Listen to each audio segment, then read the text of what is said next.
at everything, you know, like Barry said, the last 10 years or so, when everything sort of like blew up, I now look at it as a gift, because it got me to where I am. And now I just see so much potential in myself that I could never see before. And, you know, and I have had friends that don't really understand what's happened and have kind of fallen away. And even when I was, you know, going through my healing for, you know, getting my bones rebuilt, I distanced myself from pretty much everybody. Sure. Because my day-to-day life was such a struggle, was part of it, that I just didn't have energy left for friends trying to convince me to, you know, take what the doctors are wanting me to take. And so I just had to sort of really isolate myself and do my meditations and just focus on me, you know, for, I think, probably the first time in my life where I was just able to not push everybody away, but just say, like, no, like, this draw your energy back to you. Yes. Yeah, you knew it was right for you. It was right. Yeah. And but that's not always easy to do, you know. Like, I think especially as women and as moms and as wives, it's you know, we a lot of times are raised to believe we're supposed to give our energy away to everybody else instead of ourselves. And I have found in my own life, the more I am centered and taking care of myself, the better I can actually take care of others in my life. So, yeah, absolutely. Yeah. So a couple more questions, guys. So each of you, what is one piece of advice or words of wisdom or something you'd like to say, Barry, to, you know, a man who, you know, a tough guy who thinks, you know, I can't go down that spiritual path or be loving or heart-centered, but still, like you said in the beginning, you knew it, but, you know, a whole different leap to practice it. And you, Gwen, somebody that's maybe going through some health issues and is where you were at, where, oh my gosh, I don't feel like going this way, that the medical way is right for me. What kind of piece of advice would you give somebody that's watching this? I mean, to a guy, I just asked him if he could honestly answer the question, are you truly happy and you truly love yourself? If you do, then there's no more work to be done. If you've got issues with anything from the past that can actually stir up an emotion of anger or anxious, then you need this work with Dr. Joe. Or like I tell some, you know, I've had conversations with people. I said, it doesn't have to be Dr. Joe. Just find something that resonates with you and makes you happy in the now, so that you can live in the now. That's advice. And the neat thing is, I've had conversations with customers. Like, I own a motorcycle shop, and customers that I've known for a while, and some of them are, you know, they aren't really good friends, but all of a sudden they'll come in and we'll get into these, you know, these conversations about the past and emotions and healing and all this. And I kind of go like, you know, am I really having this with you? Yeah. And it's somebody who you kind of never thought was that way, but, you know, that's the attracting, I guess, you know, whether I look like or feel like I'm more approachable than some other guys. But, you know, and these are what do you call your tough, you know, your biker guys that, you know, you look at me on a motorcycle and stuff, and I shouldn't be the kind of guy who, you know, will cry at healing at Dr. Joe or, you know, all that kind of stuff. It just, I don't look like that, but that's all motorcyclists like to give that, you know, that kind of that tough thing to, so that, you know, whether it's I'm all this or, you know, I'm tougher than you. It's a lot of it's a facade that we're not that kind of people. We're loving men, and we're not all that tough deep down inside. So yeah. It's amazing. So I've had good conversations, and I've put some of my friends on to Dr. Joe, and, you know, a couple of them one of them has gone to in December. I got him to go in December, and he's a different person, and other people have just read the Breaking the Habit, and they had, you know, life-changing things happen just from the book. So everybody has their journey, and some can change easily, and some need more work. Absolutely. Okay, Gwen, what would you say to? One thing that really rings true with me is when Dr. Joe says, love yourself enough to do this. And that just me, it was so much, for me, it was so much more than just words. It was permission for me to do things for myself, to love myself, to become a better person. It was totally changing for me, just those few words, because I think a lot of us, particularly women, like we were saying, we put everybody else first. And this was really my wake-up call to say, no, Gwen, it's time for you. Like, you're the only one who can fix yourself.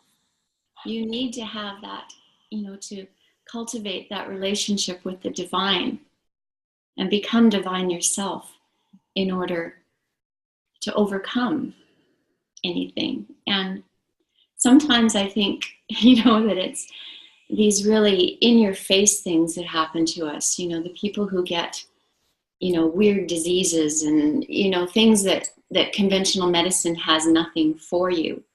Those are the people that really shine in this work because they don't give up. Mm-hmm. And when Dr. Joe says to do the work, he means it. Do the work every day, make it a part of your life and just sit back and just watch the miracles happen.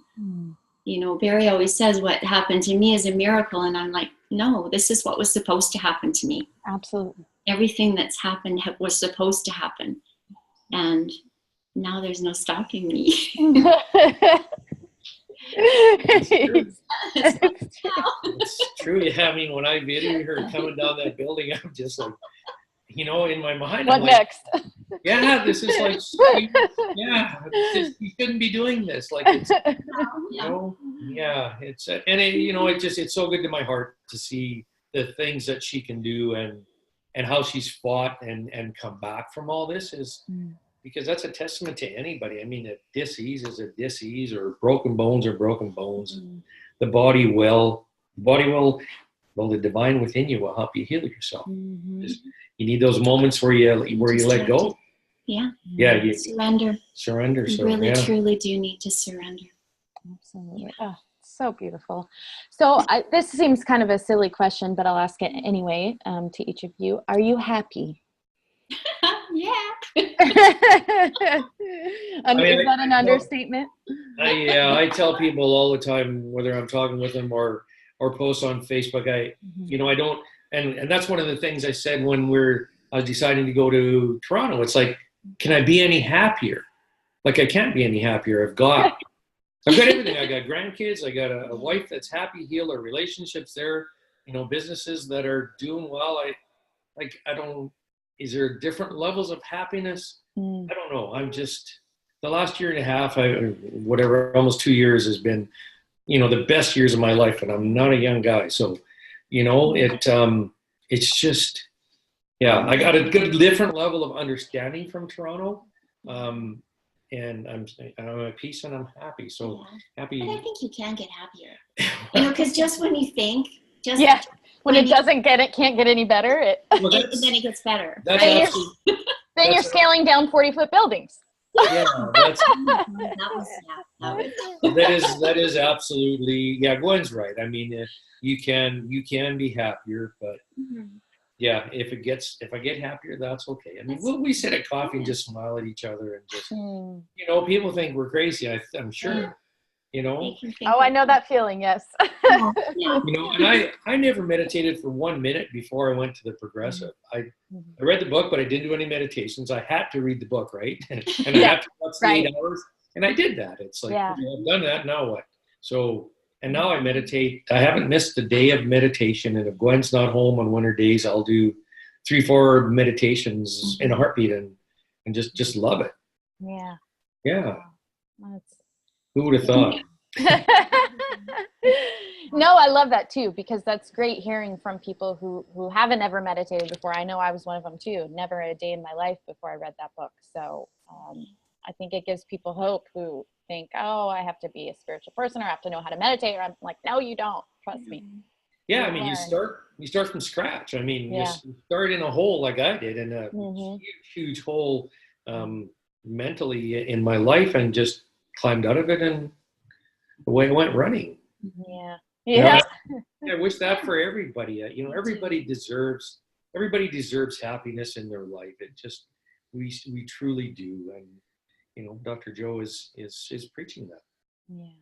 teaching that. I guess should say, Teaching. yeah, yeah, yeah. So to end this, guys, my big thing that I talk about all the time is love over fear. That's my motto. I try to live that every day. So what does that mean to you in your own life when you hear that, love over fear? What does that mean to you in your own life and in your own words? Love over fear. To me, that just means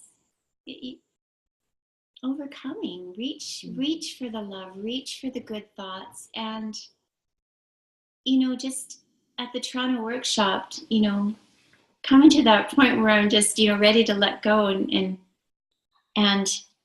go off that building. It was trust.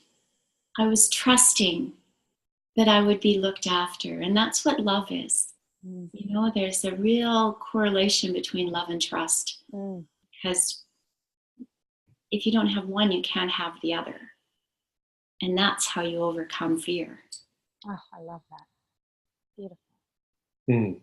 Love over fear. You know what? Before I changed, I had lots of fear towards my future because I didn't know what was happening to me. I didn't quite understand it. I didn't know where we're heading with Gwen, and now I realize how fearful I was about my future.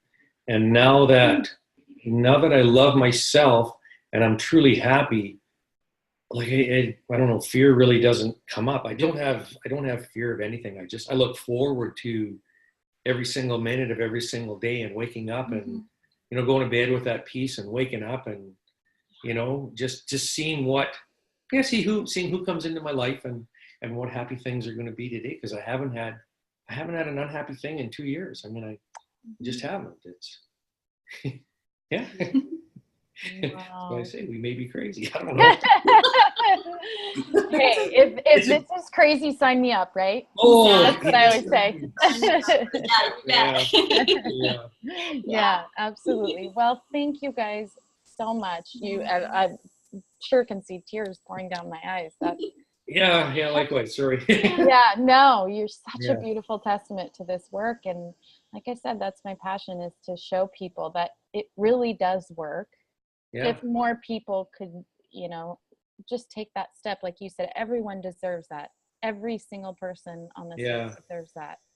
And my wish, honestly, is that couples both get into it, because we know couples that one's into it and one isn't. And not that the relationship isn't good, but I could see where it'd be hard, because it was that way with us for only 9 months, you know. So that's my wish is you know, if a guy watches this and thinks thinks he can't get into this or whatever, but try it. Get your wife back. Get your life back. I love it. All right. Well, thank you guys so much. You guys are such beautiful people, and your stories are amazing, both of them. And yeah, you are such good representations for this. So I'm excited. I'm excited. All right. Mwah. Lots of love, guys. All the best. We love you. Yeah. Bye. Okay, bye.